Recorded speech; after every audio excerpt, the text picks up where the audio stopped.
This particular odd occurrence happened to me in June of 1992. I remember that specifically. It's probably the most accurate one I can pin down of my high school, pre-high school years.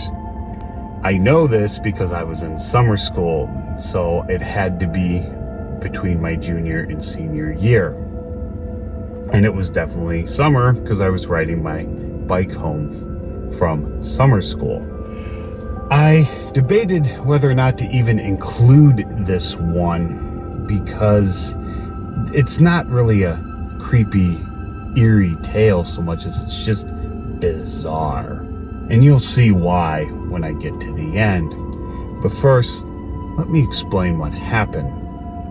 During summer school of 1992, I would ride my bike home from Homewood Flossmoor High School all the way back to Chicago Heights. That was a long trek.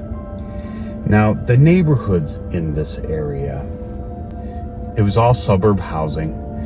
The only commercial things along the way was a little strip mall near the train station of Flossmoor, and I would change my route up on occasion just not to do the same trek every single time.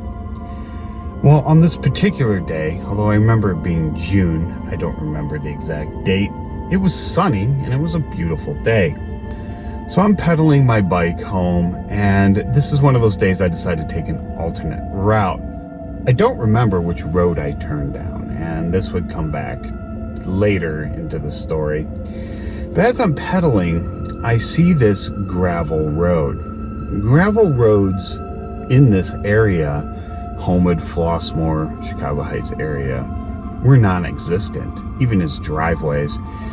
The area, although not really that old, you'd be hard-pressed to find a house pre-early 20th century, but the vast majority of the houses are post-World War II.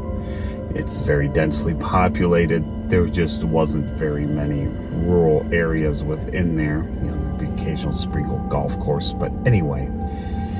This caught my eye for that reason, that I'd never really seen one here before. And I didn't see any signs or anything like that. Now, even back then, I knew that if you saw power lines, like along some isolated road or in the woods or something like that, they would eventually lead to a building. This had no power lines, so this piqued my interest even more. So I start heading down this gravel road on my bike, and the gravel road turns to dirt. I don't think I was pedaling for very long.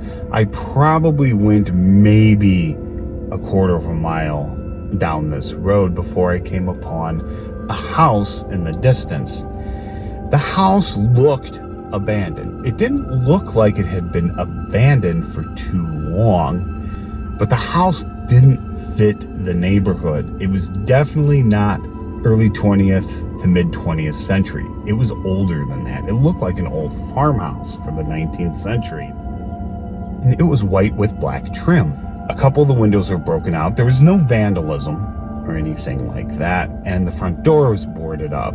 Other than that, and the lawn being really grown over and flowers percolating throughout the yard at random, which were probably cared for at one time, I did notice a couple of the old 19th century white colored gravestones off to one side. This house sat in a clearing. If I had to give it a size now, I would say in probably within an acre area. But off to the left sat a couple gravestones. I really didn't look at them. I just kind of left them alone. The house was piquing my interest more. It was a two-story house. I don't know if it had a basement or not. I don't remember any cars being like abandoned or anything like that. There was a piece of rusted metal machinery off to the right. I couldn't make out what it was. So I start walking towards the house. I'm not getting any eerie vibes or anything like this. So I just walk around the house to make sure there's no homeless people or something like that in there that I don't want to disturb. There's no vandalism anywhere on this house either, which you'd think it would have been tagged a long time ago. So I walk around, and for whatever reason, I decide to not try to go inside. Instead, I decided it was time to leave. It was probably 3-4 in the afternoon, so there was still several hours of daylight left. I don't remember why I felt like I needed to leave. I just felt like I should go. You know, maybe I had something to do that I don't remember now. I don't know. So I get back on my bike and I head down the dirt road, which turns into a gravel road, which leads me back to the main road, and I continue along my way. So I told my friends about it, and they're like, oh yeah, let's go find it. You know, we've never seen anything like that around here. Let's go see it. So that weekend, we did. We got on our bikes and we started looking for this thing. I remembered the general area pretty well of where I had been and where I thought the gravel road entrance was. It wasn't there. What was there was just kind of a gap in the houses, if you will. You know, kind of like an empty lot in between two houses. And then you look down that quarter of a mile that had that dirt road with that house at it, was just eventually became, you know, some trees and some grass in between. There was nothing there. No gravel road, nothing like that, no house. I swore that was the spot I was at. I remembered it had only been a few days. It's not like I tried to do this years later. My friends kind of just poked fun at me and said that in my advanced teenage years I was going senile and things like that. You know, what kids do to kids to mock them when something like this happens.